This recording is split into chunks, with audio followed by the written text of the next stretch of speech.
Early on, the idea for the landscaping company just came from my love for working outdoors.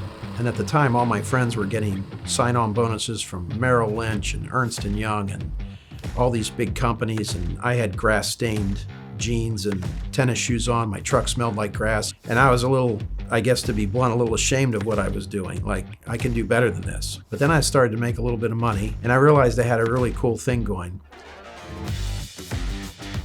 My name is Marty Grunder. I'm the founder and CEO of the Grunder Landscaping Company.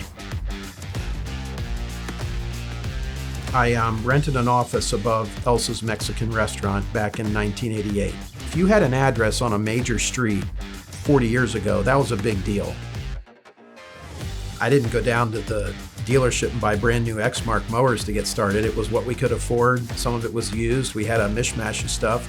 Dayton, Ohio is not a huge community, but it's a decent sized community. If you bang on your drum, people will hear you. I think the second milestone is the facility that we're in here today. We built this 33 years ago, and that was a big deal. When I moved in here, I literally had $356 left in my name. I had no money left, and I had to go out and work to make payroll that week. And if I didn't go out and get these jobs done and collect the bills, I wasn't going to make payroll. That's how close it got.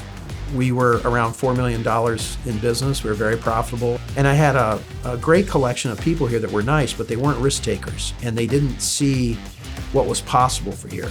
I think the next milestone would be almost 13 years ago when Seth Flum joined our company. From 2020 to 2022, we doubled our revenue, and we only had to buy one truck to do it. We had approximately 35 team members 5 years ago, and now at peak, we're at 140 team members. And that growth has been organic. We've continued to find new ways to become more efficient. One is routing our teams correctly and efficiently. Mowing went from an unprofitable division to a profitable division. One, by having the right team member that leads that division. Two, looking at it from a holistic standpoint of how we were servicing our clients. You name it, we've looked at it by using technology to become more efficient as an organization.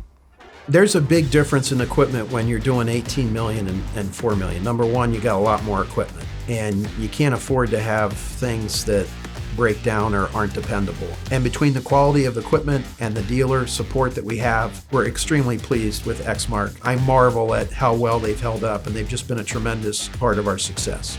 As we continue to grow the lawn care business, and as we grew into larger commercial properties, our previous equipment we utilized was not up to the task. And that's when we dove into the Z-Spray line of lawn care equipment. They had a wide variety and ranges for us to be able to efficiently maintain fertilized properties for us. We were a company that complained about snow. That was the mindset here that, oh, we got to go do that. We're going to ruin the trucks, all this other stuff. And, I can't even believe I was even part of that conversation, but I was. I didn't see what was possible. When we began looking into the snow business and the equipment we're going to need to service our clients, one, we had to make sure we had a dealer that was going to work with us well and be able to maintain and service our equipment. Two, we also had to look at equipment that was going to be a financial good decision. And that's what really led us into Boss.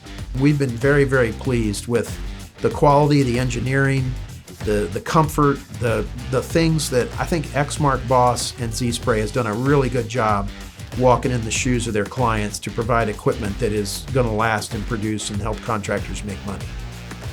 The Grow Group has played an integral role in us growing a landscaping company, because I go out and I visit with a landscaping company and I pretend like I bought the company. And what would I do to make them better? And those are the recommendations that I then make. Well, now, why in the world I thought at age 26 I could put on a conference?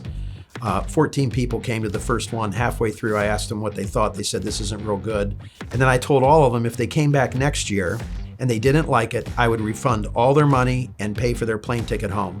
Of the 14, 9 of them came the following year. That we had 38 people at it.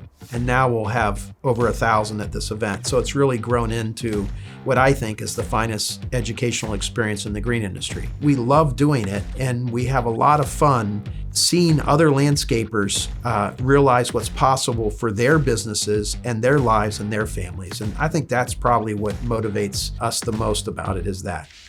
I try to balance the wins, which has been very exciting over the last 4 years, especially this last year. We've had 40% growth, but also not get caught up in the wins to then get back to work and grind away for our next set of goals and objectives. I'm really proud of what we're doing, and I'm happy, but I'm not satisfied.